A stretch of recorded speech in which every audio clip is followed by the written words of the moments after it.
tapi kan setelah itu kan segera melapor ke polisi dan membela diri. Tapi kenapa ini diam saja? Ini padahal sudah beredar lebih dari 3 minggu, bahkan mungkin sebulan gitu.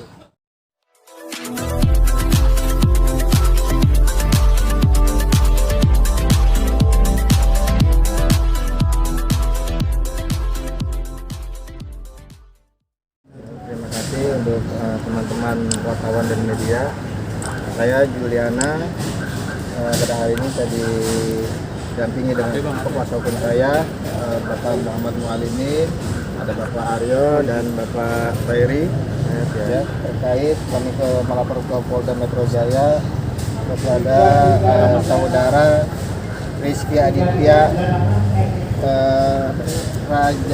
Rajat Moko, mana beliau adalah seorang artis dan public figure, mana yang kami laporkan terkait tentang beredarnya video syur yang mana patut diduga mirip atau identik dengan wajah beliau.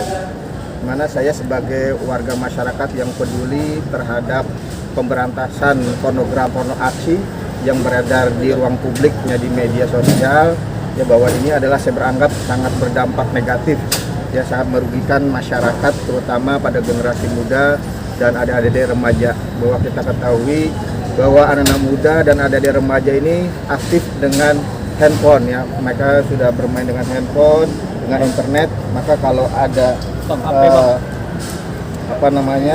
adegan video-video syur atau pornografi ini sangat merugikan, gitu aja, merugikan moral untuk mereka. Maka itu kami laporkan pada Polda Metro Jaya dengan pasal 27 ayat 1 junto pasal 45 ayat 1 Undang-Undang Republik Indonesia nomor 19 tahun 2016 tentang ITE dan atau pasal 4 junto pasal 29 Undang-Undang RI nomor 44 tahun 2004 tentang pornografi. Jadi ini pasal yang ditentukan oleh Polda Metro Jaya. Tapi kan ini Rizky Aditya belum diketahui Bang, pastinya apakah itu dia, apakah dia menyebarkan atau tidak, itu kan kalau itu belum tahu.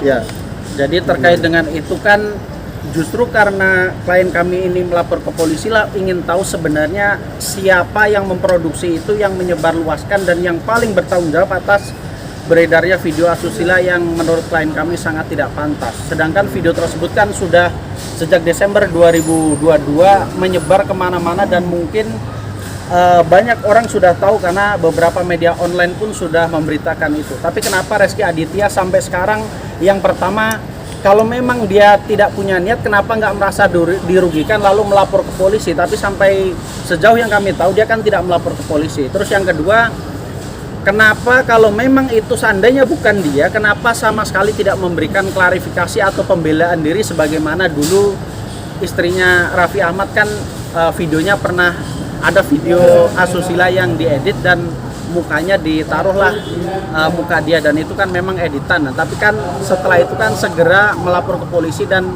membela diri. Tapi kenapa ini diam saja? Ini padahal sudah beredar lebih dari 3 minggu, bahkan mungkin sebulan gitu. Nah, terkait itu udah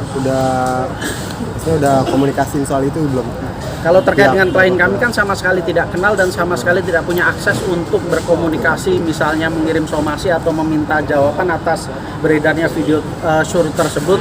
Tapi yang jelas kan mestinya karena itu mukanya sangat mirip dan identik dengan Rizky Aditya, mestinya dialah yang aktif untuk membela diri. Dan kalau memang merasa dirugikan karena tidak ada niatan dia untuk menyebar, ya silahkan lapor ke polisi. Kita punya Kepolisian Republik Indonesia untuk menyelidiki semua kejadian yang dianggap merugikan masyarakat. Jangan diam saja gitu. Tahu ya, apa yang diharapkan? Karena kan melapor dia. Ya tentu yang pertama kita harus tahu apa sih sebenarnya motif dari tersebarnya ini. Lalu sadar nggak Rizky Aditya bahwa video semacam itu sangat berdampak negatif bagi anak-anak dan remaja Indonesia, yang kita tahu akses digital siswa-siswa Indonesia itu kan sudah sangat tinggi sekali. Bahkan hampir semua orang itu punya HP. Jadi kalau seandainya diakses oleh anak-anak itu akan jadi sangat buruk, contoh sangat buruk bagi mereka gitu. Makanya bahkan itu kan sebenarnya kalau kita analisa sesuai dengan laporan LP ini kan pasal 4 junto pasal 29 Undang-Undang Pornografi itu kan ancaman hukumannya maksimal 12 tahun dan dendanya paling banyak 6 miliar. Jadi ini bukan dugaan tindak pidana yang main-main ini sebenarnya mestinya dia segera untuk melapor ke polisi, karena kalau tidak ya tentu kan masyarakat jadi bertanya-tanya sebenarnya video ini asli atau enggak. Bahkan pakar telematika Abimanyu menyatakan itu bukan editan, itu memang identik dengan video dia, tapi kenapa Rezky Aditya masih diam saja begitu. Jangan lupa ya di subscribe dan nyalakan lonceng notifikasinya.